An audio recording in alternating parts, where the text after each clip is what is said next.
Welcome to the Jamodi podcast. We are all surrounded by amazing coaches and leaders. So let's get an inside look at not just what they do, but how they do what they do. After all, becoming the best versions of ourselves is Jamodi, just a matter of doing it. Coaches, the Jamodi podcast is powered by Shoot 360. The future of basketball has arrived in Dallas-Fort Worth. Shoot 360 combines the latest sports technology with the fundamentals of basketball skill development. The result is a one-of-a-kind video game-like basketball program designed to improve your shooting, dribbling, and passing. Visit shoot360dfw.com to learn more and register for your free 1-hour workout evaluation. Shoot 360, the future of basketball is here. Speaking of culture, what is an activity? And I don't think culture is just one thing. It's 1,000 little things that you do, 1,000 sayings, 1,000 pats on the backs, 1,000 meetings. But some culture building activities, like an IUE that we do, it does maybe highlight or raise it up in a short amount of time. What do you like to do? We try to serve together. We try to, one thing we started doing this year was just, we've got a 7th through 12th grade program, 2 7th grade teams, 2 8th grade teams, 9th JV varsity. And so we had a tornado take down the one gym 4 years ago. So we've been operating out of one gym, which isn't that big of a deal when you're a boys only school. It's 7 teams in one gym. It's doable, but we're not allowed to go in the mornings. And so we've got 4 teams practicing during that right after school slot. And then all the high school freshman JV varsity teams all practice in that one gym together from 4:45 to 6:30. So we started creating like a small, just little 5-minute overlap between the middle school and high school programs where we just have them partner up and do some shooting and some take charges together, just do some little things where the older guys have to partner up with little guys. Nice. And they can beat each other up a little bit. And then we just sort of progressed through. We did it every Monday, so we called it Smonday, St. Mark's, Monday, and just kind of had a word each day that defines. So SMOND. F Monday. I don't know. they would probably have liked that better, yeah. So F Monday. That's good. Probably not going to do that, but I love the idea though. And man, like that's such a great nugget and something like I've never thought about is ways to connect those. And even if maybe it's even because we do more of junior high in the morning, varsity and JV after high school, after school. So the crossover there might be tough. We could do it with 7th and 8th graders together, and then we can do it with JV and varsity together. I think that's awesome, man. Yeah, and we just, the S was kind of start serving, and M was be a mighty man of the Monday, and O was be open-handed and open up with your relationships with others. N was negate negativity. U was be diligent. A was always ask, be somebody who's humble enough to ask questions, and Y was just yield your life. But the start serving, kind of that S, I thought that was an important one to have first, just because I think sometimes you're having a tough day or maybe you're just bored. Man, the easiest way to kind of break into rhythm of excellence is just serve. Find a little way to serve somebody around you. And so we try to go do service projects as a team, and that's I think a big part of our accountability and to each other, but also just culture building is try to be servant minded. We try to let our captains have assigned roles, and they assign roles for just little things, whether it's putting up basketballs after practice or making sure the guys have their gear or clean up hotel rooms or whatever the case may be. So my favorite kind of on the court culture thing that we've done over the years is something we call the midseason monster. Back up. Now I say that. Yeah, let's go. This is our little our silly little. Oh yeah.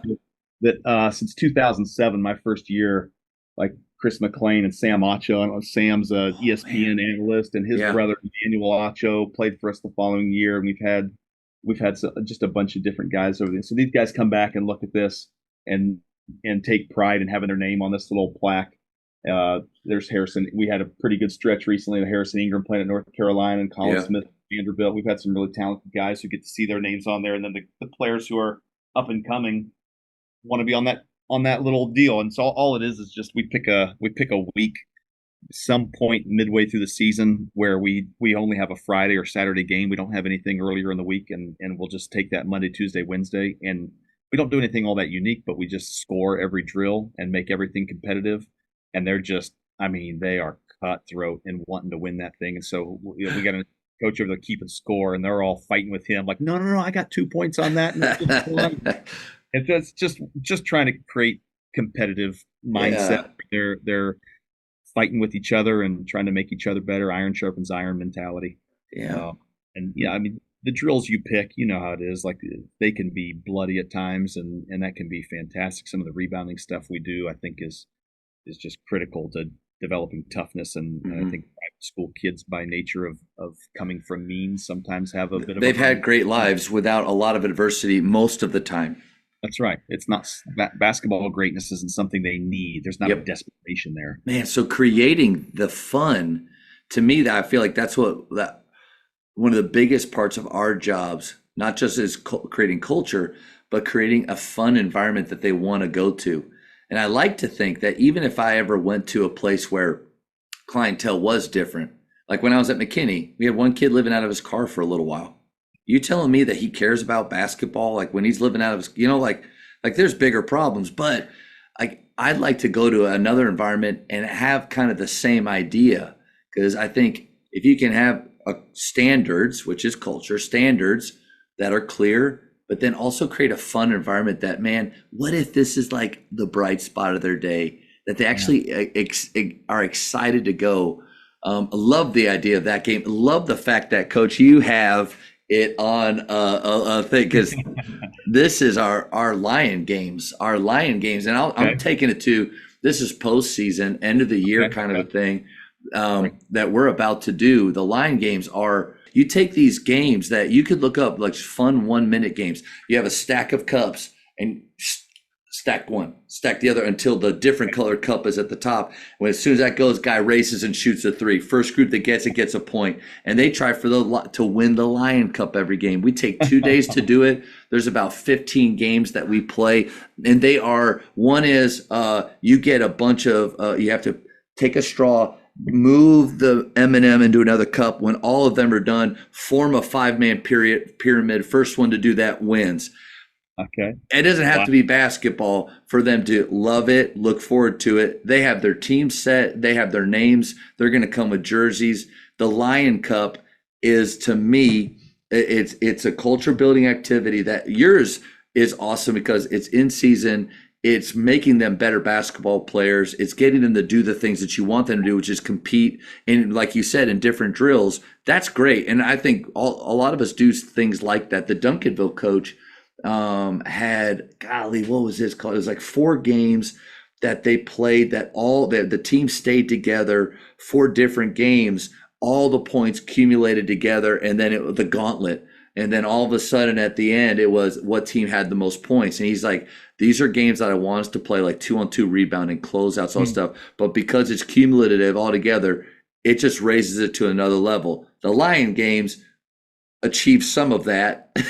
Maybe not the in-game stuff, but golly, when I ask seniors, like at the end, what's something that we shouldn't do anymore, something you wish we did, is something we need to keep doing. Lion games, it's the thing we need to keep doing.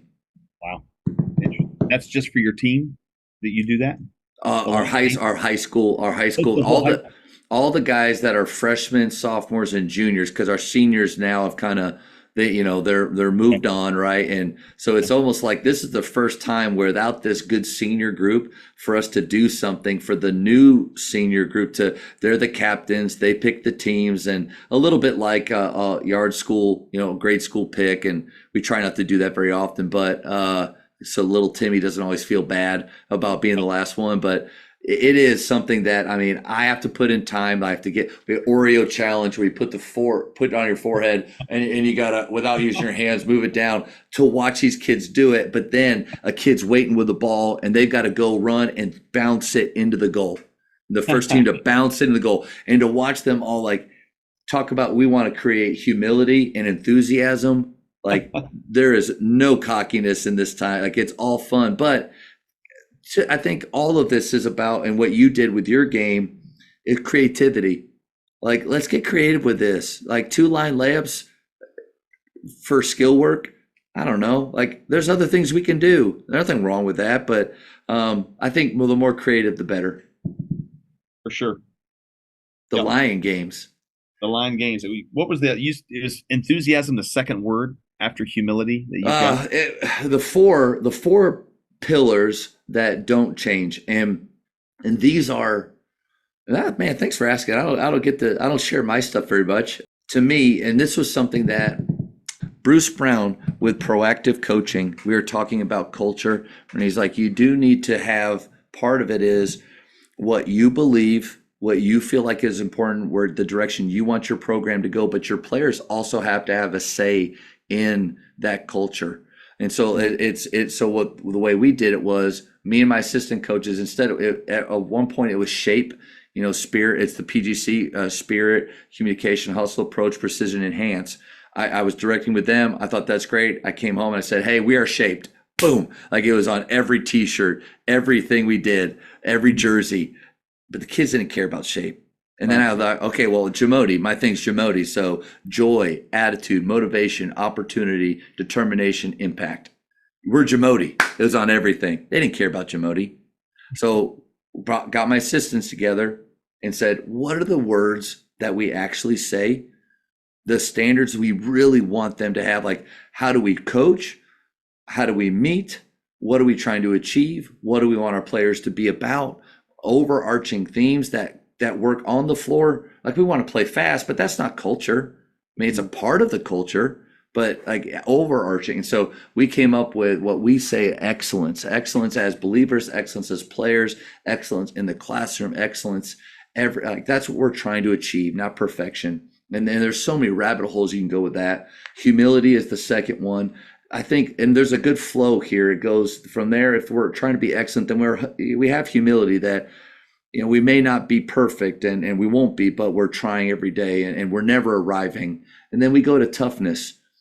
Toughness is kind of like an aspiration of what we want to be that sometimes we don't feel like we really are. And to your point, our kids, what have they had to be tough about in their lives? Like they need new shoes, $400. Let's go get a new pair of shoes. Like, no, not even thinking about it. Yep. Right. And so, but toughness is something that we are aspiring to be, but not just on the floor, man. Toughness is being on a select team with non-believers that are talking and thinking and watching things, and you being salt, like you being light, like not just going with the flow. And toughness is when we're playing a team and they're doing one thing and we want to, with all of our being, to act back and do exactly what they're saying, to say something, to do something, but we got faith on our chest, like that bar is really high. Toughness says we don't do that. And then it's all wrapped up with, we want, like Shaka Smart said, we want to be the most enthusiastic team in the state. When people watch us play and we stand for every 3-point attempt, not make, we're standing for every 3-point attempt, and we are celebrating misses because they're the right shot for us. Most enthusiastic. Wisdom Wednesdays, where our guys read a quote with conviction and enthusiasm, and they are all actively participating as leaders and as followers. Because as Adam Bradley said, followership is just as important as leadership. And we got to be able to train them in both. But those are the four that don't change from year to year because those standards don't change. It doesn't matter the kids. It doesn't matter the program. It doesn't matter the style of play. But then the fifth, if we wanted, like Coach K said, we want to have a fist approach. Yeah. The fifth, they get to choose. Those seniors get to choose that standard. Last year, it was passion. And to their credit, it was the most passionate senior group. They brought smiles and joys to the face of anybody in our school. They gave up, maybe because our two juniors really led us in scoring. They were co-district MVPs, and they empowered them to do that with just the fierceness of their celebrating when those guys would do something well. But I'm kind of curious to see what this year's, their quieter bunch, like what is important to them and what standard do they want to hold. But to me, it's like what Bruce Brown said is, and Tyler Costin, them being co-creators of our culture, to where we go over those standards, but then we don't have to talk about culture again. It's just something that we are. And one of my players would a couple of years ago would break out culture on 3, and I cringed every time because in my thought like we don't need to do that. Same thing with like win on 3. No, we don't need to do that. But if they're, or even family, I hate to say it, I'm not a believer in that we're a family. I'm a believer that we're a team that's coming together, that we do care about each other. But family can't leave in a sense. Family you can't kick off. Family, you can't they can't quit. But a team you choose. And so we're not a family. But when they say those things, I don't say, hey, quit that. We don't talk about winning here. We're about excellence. We're about the process. I let them roll with it. But I don't know if we can get those few minutes back, but that's it. That's awesome. Hey, I love it. The quote on Wednesdays, the Wisdom Wednesdays. Do you let them choose that quote? Oh yeah, so we have themes to every day, and I stole these borrowed from TJ Rosine and Emmanuel. My Commitment Mondays, Tough Tuesdays, Wisdom Wednesdays, Thankful Thursdays, and Fun Fridays. And Fun Fridays are awesome, especially in season, because we do skill work in our athletic period every day anyway. We don't do walkthroughs. We don't do light days. We get better. We do skill work. And that's not a knock. I feel bad when I say those things. That's not a knock on walkthroughs. But when you play simple, it's not about them. It's about us. Right. And so, but on Fun Fridays, it's shooting games. We have a pinwheel that we have all of our shooting games on, and guys get to spin it. Whatever one it hits on, we go do it. And they're like little kids again. And then we shoot half-court shots because you just never know when you're going to need it. But like Fun Fridays, we go back to Wisdom Wednesdays. At first it was like, hey, you guys pick a quote. It's your time. And then I saw a video of the Lakers G League team. And you can find it. The Lakers G League team, they were together. And one of the players had a quote. He was about to read it. And then one of the guys was like, hold on. But make sure it's with enthusiasm and conviction. And he's like, if we want to go far. And the other guys are like, yeah. And then there's a coach that comes on. He's like, if you want to go far, you go alone. If you or whatever. But if you want to go far, let's do it together, boys. And they all come together. You have to choose the right person to do the first one. And and these are all on our social media because he reads it and we have a manager filming it. And then they all jump up and down and they're cheering, but they're going through it. And I've been amazed at how like some of the shy ones, when I tell them, hey, next week, it's your week. Like all the seniors do it first. And then we kind of go by grade and they bring it, man. But that's just something that we look forward to. But you know what? That's culture. And it takes 2 minutes that we can't do a defensive drill or we can't shoot or whatever, like 2 minutes. But they look forward to that stuff. And, they got to find a quote that fits our culture. They're not going to say, hey, like we win at all costs. Like that's not, no, we don't. And so it's something fun we do. Wow. Thank you for checking out today's episode. Please take a moment to subscribe to this podcast, share it with your fellow coaches, and find us on social media for what's coming up next on the Jamodi podcast. It's just a matter of doing it.